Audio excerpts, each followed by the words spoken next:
मैंने बोला था कि आज आपका डर खत्म हो जाएगा। हालेलुया। कितने लोग ये समझते हो कि आप अकेले हो?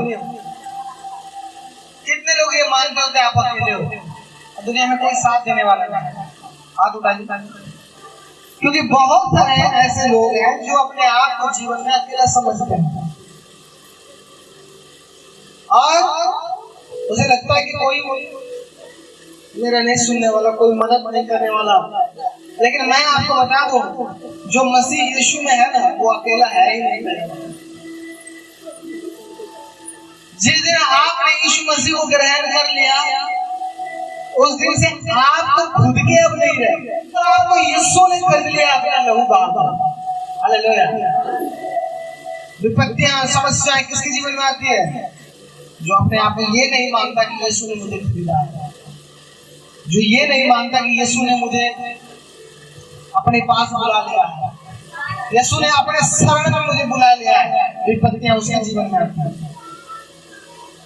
कलेश उसके जीवन में आता है, दुख और संकट उसके जीवन में आता है। जो ये मानता है कि मैं संसार के नजदीक हूँ लेकिन यहोवा से दूर हूँ, लेकिन यीशु के बलिदान के कारण और जिस दिन आपने बपतिस्मा लिया, आपको यीशु ने नया जीवन दिया। लेकिन वो नया जीवन पाने के बाद भी बहुत से ऐसे लोग हैं जो संसार के सदृश से चलते हैं, संसार के सदृश चलते हैं और जीवन में दुख उसी का।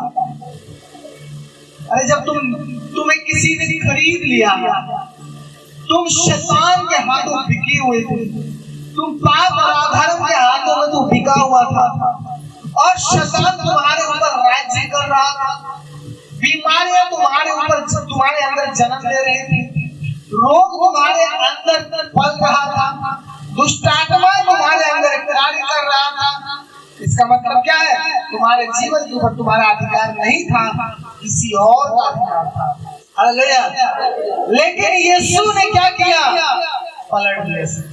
जिस दिन आपने यीशु को ग्रहण किया, अपना उद्धारकर्ता माना, उसी दिन आपका पुराना जीवन खत्म हो गया। आपको इसलिए सब कुछ आपके जीवन में खत्म हो गया क्योंकि आप नया जीवन पाया।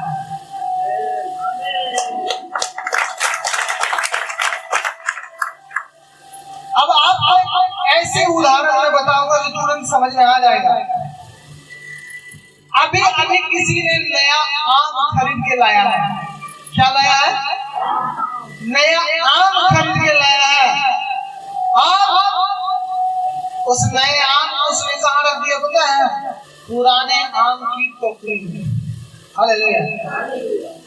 नए ताजे आम को उसने कहाँ रख दिया? पुराने आम की टोकरी में रख दिया, जहाँ पर क्या था? बुराई था, लड़ाई था, झगड़ा था, सड़े आम थे, गले आम थे, फंगस लगे हुए आम थे। आगे मैं जाके वही रखूंगा।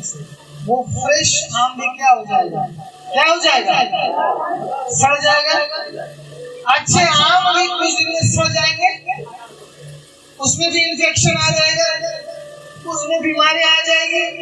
जब यीशु ने आपके जीवन को बदल दिया, जब यीशु ने आपको नया जीवन दे दिया, तो आप फिर वहीं जाके बैठ गए उसी स्थिति में, और उसी स्थिति में बैठकर वैसे ही चाल चलन तुम चल रहे हो, वैसे ही लोगों से बातें कर रहे हो, वैसे ही गालियां दे रहे हो, वैसे ही बुराई कर रहे हो, वैसे ही लड़ाई झगड़ा कर रहे हो, वैसे ही लोगों को श्राप दे रहे हो और फिर प्रार्थना कर रहे हो कि प्रभु मेरी क्यों नहीं सुन रहे? अरे प्रभु यीशु मसीह ने उस टोकरी में से तुमको निकालने के लिए अपना खून बहाया था, तुम क्या उसी में जाके बैठ गए? उस टोकरी में से निकालने के लिए यीशु ने 39 कोड़े खाए और फिर तुम उसी टोकरी में जाके बैठे। उसी टोकरी से तुमको बाहर निकालने के लिए यीशु ने अपने सिर के ऊपर कांटों का मुकुट पहन लिया, फिर तुम उसी टोकरी में जाके बैठे। उसी टोकरी में से यीशु मसीह को बाहर निकालने के लिए उसके हाथों में कीले ठोके गए, पांजर में भाला भोंका गया, पैरों में कीले ठोके गए।